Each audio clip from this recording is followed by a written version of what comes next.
returning home from their once-in-a-lifetime journey to Mecca men who have fulfilled the sacred obligation of Hajj, women who accompanied their husbands on the holiest voyage of their faith, elderly parents being brought home by devoted children, merchants who combined pilgrimage with trade, as was common in this era of the Indian Ocean world. They have been at sea for several weeks, crossing from the port of Jeddah to the western coast of India, following trade winds that their ancestors mapped centuries before the Portuguese ever ventured beyond sight of European shores. They are perhaps 3 days from home.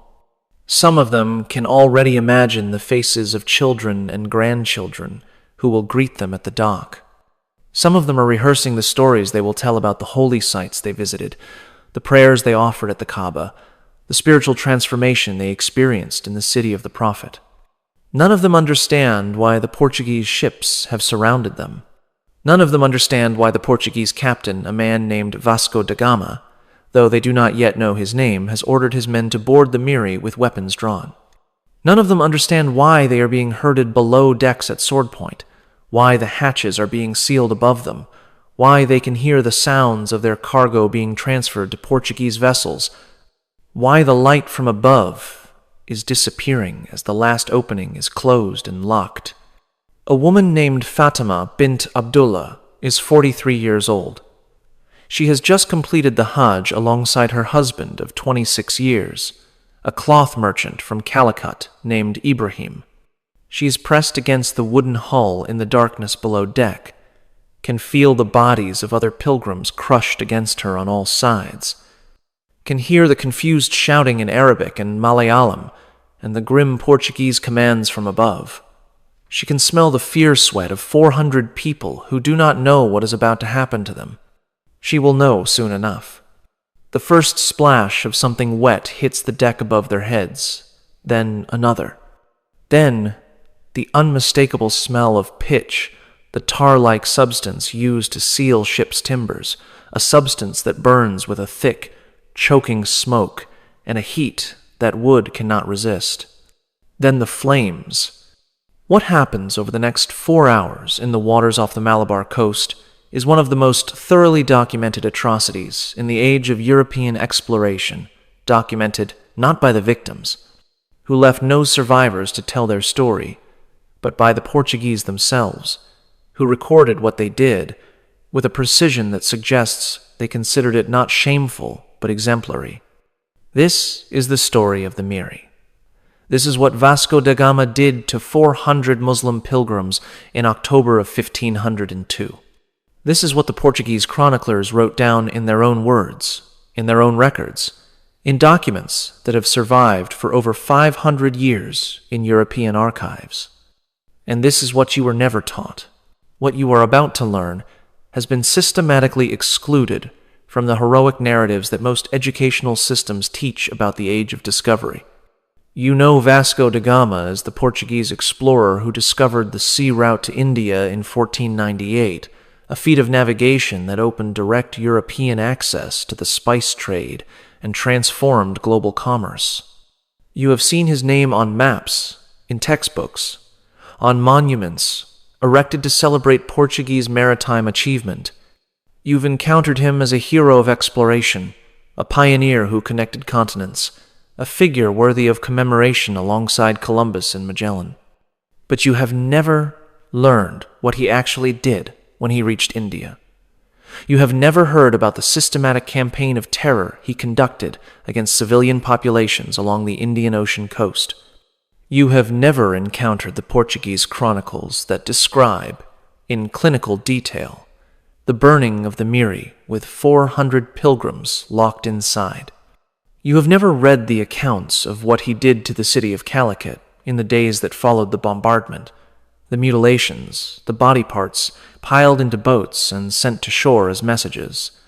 Tonight you will discover what the Portuguese records themselves reveal about Vasco da Gama's second voyage to India. You will learn about the Miri and the 400 pilgrims who burned alive while Portuguese sailors watched. You will learn about the fishermen of Calicut, whose hands and ears and noses were cut off and sent to their ruler as a warning.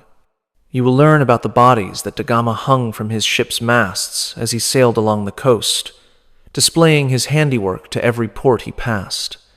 You will learn these things not from hostile sources seeking to defame Portuguese achievement, but from the Portuguese chroniclers themselves, men who wrote down what happened because they believed their countrymen's actions were justified, because they wanted future generations to know how the Portuguese established their presence in the Indian Ocean, because they did not yet understand that history would eventually judge these events by different standards than their own. Subscribe if you want to understand what European expansion actually looked like beyond the triumphant narratives of discovery and progress. Comment below telling me where in the world you are watching from. Because Fatima is standing in the darkness below deck on the Miri, and the pitch is being poured onto the timbers above her head, and I am going to tell you exactly what happened next, what the Portuguese recorded, what the victims experienced, and what this single incident reveals about the methods Europeans used to establish dominance over the Indian Ocean world. But first, I need to explain how the Miri came to be in the path of Vasco da Gama's fleet. Vasco da Gama's first voyage to India, in 1497 and 1498, was primarily exploratory, a mission to find a sea route to the spice-producing regions of Asia that would bypass the Muslim merchants who controlled overland trade routes through the Middle East. The voyage was extraordinarily difficult, with scurvy killing large portions of his crew, but it succeeded in reaching the port of Calicut on India's Malabar coast. What da Gama found there was not an empty territory waiting to be claimed, but a sophisticated trading network that had operated for centuries without European participation. Arab, Persian, Indian, Malay, and Chinese merchants had established complex systems of commerce that moved spices, textiles, precious metals, and manufactured goods across thousands of miles of ocean. The ports of the Malabar coast, Calicut, Cochin, Cananore, were prosperous nodes in this network, their wealth visible in the warehouses, marketplaces, and mansions that European visitors described with a mixture of admiration and envy. The ruler of Calicut, known as the Zamorin, received da Gama with polite curiosity but limited enthusiasm.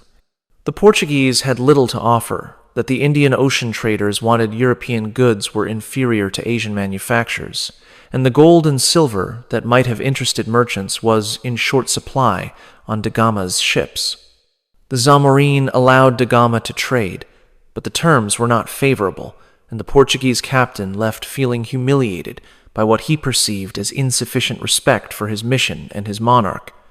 Da Gama returned to Portugal in 1499 with samples of spices that demonstrated the voyage's commercial potential, but also with a grudge against the Zamorin and the Muslim merchants who dominated Indian Ocean.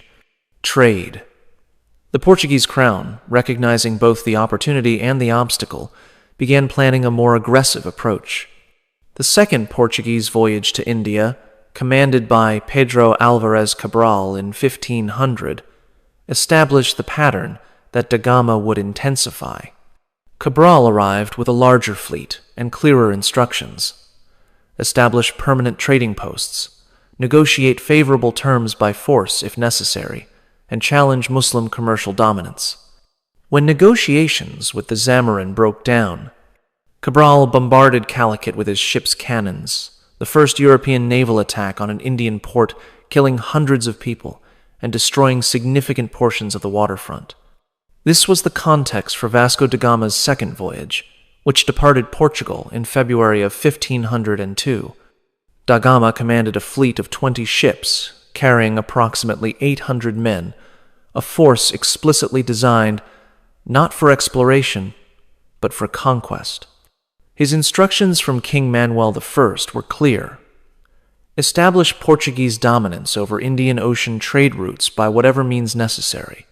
Punish the Zamorin of Calicut for his perceived offenses, and demonstrate that Portuguese power would not be resisted without severe consequences. Da Gama sailed with the explicit intention of making war, and the first major target of that war would be a ship full of pilgrims who had nothing to do with the political disputes between Portugal and Calicut. The Miri was what the Portuguese called a nau, a large merchant vessel of the type that carried goods and passengers throughout the Indian Ocean. It belonged to a merchant from Calicut and had been chartered specifically to transport pilgrims to and from Mecca for the annual Hajj, the pilgrimage that every Muslim who is able is required to undertake at least once in their lifetime. The ship had departed from the Malabar coast several months earlier, carrying approximately 400 passengers to the port of Jeddah, the gateway to Mecca. The passengers were a cross-section of the Muslim communities of southwestern India, merchants and craftsmen, scholars and farmers, men and women, elderly pilgrims making their final journey, and younger ones fulfilling their religious obligation for the first time. The voyage to Mecca had been successful. The pilgrims had performed the rituals of Hajj, the circumambulation of the Kaaba, the standing at Arafat, the symbolic stoning of the devil. They had prayed in the holiest sites of their faith. They had joined millions of fellow Muslims from across the world in the annual gathering that demonstrated the unity of the Islamic community. Many had used the opportunity to trade as well, selling goods from India and purchasing items to bring home. Now they were returning, their religious duty fulfilled, their cargo holds filled with a mixture of trade goods and personal possessions, their hearts full of the spiritual experience they had just completed. The journey home typically took several weeks, following the monsoon winds that had carried ships across the Indian Ocean for centuries before any European vessel ventured into these waters. On or about the 1st of October, 1502, the Miri encountered Vasco da Gama's fleet. The Portuguese chronicles describe the encounter in language that reveals how da Gama understood the situation. The Miri was a Moorish ship, the Portuguese term for Muslim, conflating all Muslims into a single enemy category regardless of their actual origins. It was carrying rich cargo merchandise that could be seized as prizes of war. Its passengers were Moors from Mecca, pilgrims returning from Hajj, which in the Portuguese telling made them particularly devoted enemies of Christendom. Da Gama ordered his ships to intercept the Miri and prepare for boarding. The captain of the Miri, seeing the Portuguese fleet approaching with obvious hostile intent, attempted to negotiate. The chronicles record that he offered to surrender the ship's cargo, all of the trade goods, all of the merchandise, everything of commercial value in exchange for the safety of the passengers. He offered to pay ransom in any amount the Portuguese demanded. He emphasized that the passengers were pilgrims, not warriors, not combatants, not parties to any dispute between Portugal and the rulers of India. Da Gama's response, as recorded by Portuguese chroniclers who accompanied the expedition, was that he cared nothing for the cargo. What he wanted was the passengers themselves. Let me tell you who was aboard the Miri when da Gama's fleet surrounded it, because the Portuguese chronicles, while they do not provide individual names, describe the composition of the passenger group in enough detail to understand who these people were. There were approximately 400 passengers in total. The chronicles specifically note the presence of women as well as men, wives who had accompanied husbands on the pilgrimage, mothers traveling with adult children, women who had undertaken the Hajj for their own spiritual reasons. The